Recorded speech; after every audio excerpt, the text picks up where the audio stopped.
Welcome to the International Women in Leadership podcast. Guess where in the world we are at today? I would like to announce I am in Singapore at the Regional Scrum Gathering, and I had the pleasure this week to meet an amazing young woman by the name of Annie. Annie, say hi to everybody. Hi, I'm Annie. And Annie is also attending the Scrum Gathering in Singapore. So Annie, tell us about yourself. Where are you from? And what has brought you here today? I'm an Agile coach from Singapore here. I was born in China, but my parents came over when I was really young, so I basically grew up here. I'm here. I didn't know I would meet Regina, but it's been a pleasure. We've been talking about Scrum and Agile, about our lives as well, and I think that's really interesting, and I want to see where this goes. Awesome. So she didn't know she was going to get interviewed today, so she's very surprised, but she's doing a great job so far. She's excited. That's the word of the day, excited. Yeah, excited. So for those of you listening that have never been to Singapore, what's great about Singapore? Why should people visit Singapore? Oh, well, I think it's a great, a melting pot of many different cultures. That's one of, the key things that we have here, which is there's a lot of diversity in people, in opinions, in cultures. And I think the government actually emphasizes on this so that we draw on the best of everyone. And that's how we're a small country, but we're able to draw in so much talent and we're able to progress. And I think we're one of the leading countries in terms of progress in Southeast Asia. And that's something we're really proud of. Awesome. And I noticed there's people here from all over the world. Oh yeah, absolutely.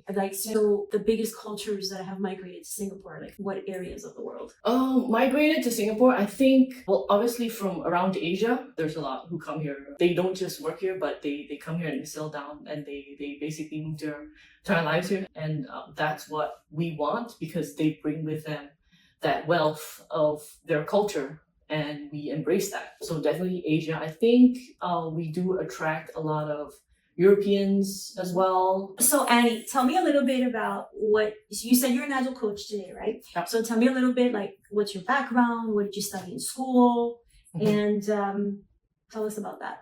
So I studied locally in the National University of Singapore. I was a computer engineer. So I started as a developer, and then throughout that, after a couple of years, I got to know Scrum, and my teams just really embraced it because it was very human, the approaches. It really cared about teams' motivations and your visions and your ambitions and put all of that into the products that we're building. And then I think that it just humanizes the engineering process. And so I've been taking it forward, became a Scrum Master, and then now I'm an Agile coach. Awesome. So let me ask you a question. What would you advise to folks that are Scrum Master today that want to become Agile coaches? What would be the advice that you would give the Scrum Masters? Or even a developer who wants to become a Scrum Master and then become an Agile coach? What would be your best advice?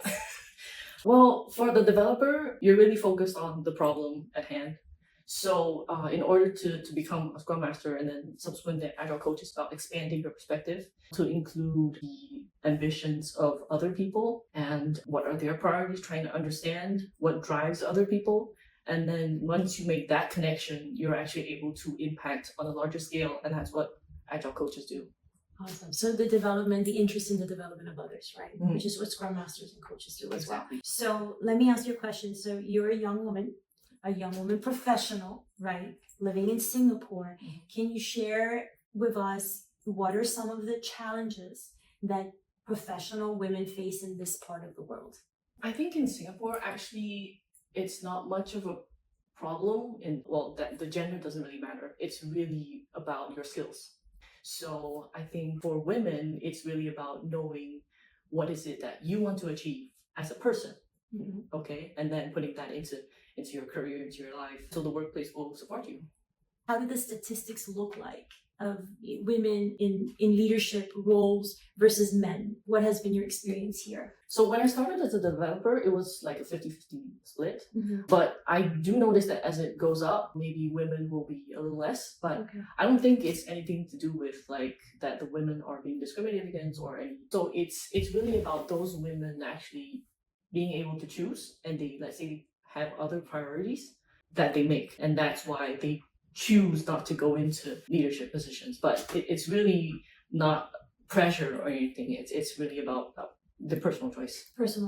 So I heard that in Singapore, they're actually promoting at work the ability for professional women to do their jobs and also take care of the kids. What are some of the things that companies are doing So it's actually quite common that there are a lot of like childcare, child support, childcare centers in close proximity to large offices. So in fact, that's one of the benefits that many offices offer, is that they actually have childcare centers within their office building, so that parents can actually drop their child off right before they go to work and then pick them up. That's right great. after. Great. That's So yeah, it's part of the government as well to encourage working parents to continue working and pursuing their career while at the same time still be able to be there for their families. Imagine being able to see your kid at lunchtime, right? And then going right back up and taking a conference call. That would be great. That's a good recommendation for those of you that own companies all over the world. Please implement that. You'll make professional women very happy, make good use right? of your, And then of guess your what? office space. You might also make professional men very happy too, because they can spend more time with their kids. Because we talk a lot about work-life balance, so that's definitely a plus. So Annie, if you were to go back in time, right, and give an advice to your 20-something-year-old self, what would that be? Well, I would say just don't be afraid. I mean, the world is not a scary place for women.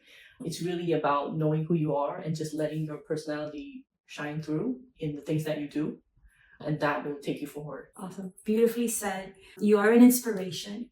And I'm very excited because, traveling to this country and meeting you and meeting all the women in this conference, for me, it's been very enlightening. Understanding that there's not much of a difference, that we all have so much in common beyond borders and beyond the different languages that we speak.